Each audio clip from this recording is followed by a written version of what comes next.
Guys, a quick video to let you know that the video I did yesterday on the latest DJI firmware update for the Mini 3 Pro, which brings gain and expo tuning so we can have the old tripod mode back. Fantastic news, but loads of you fed back to say that you simply just couldn't access it. It wasn't working. So I spoke to DJI yesterday and they said they're going to be pumping out another update because there was some issues with the RC version of that firmware.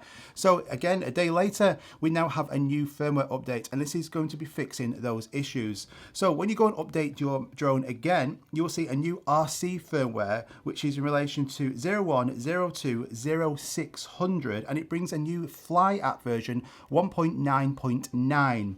So this will fix all those issues, and then you'll be able to go onto your gain and expo under control and change that. So especially under cine mode, you can bring it right down from 10 meters per second all the way to 1 meters per second to get this really slow looking shots.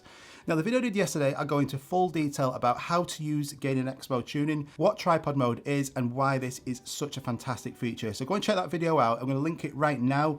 Go and update your drones and have a fantastic day. Check this video out. Bye bye.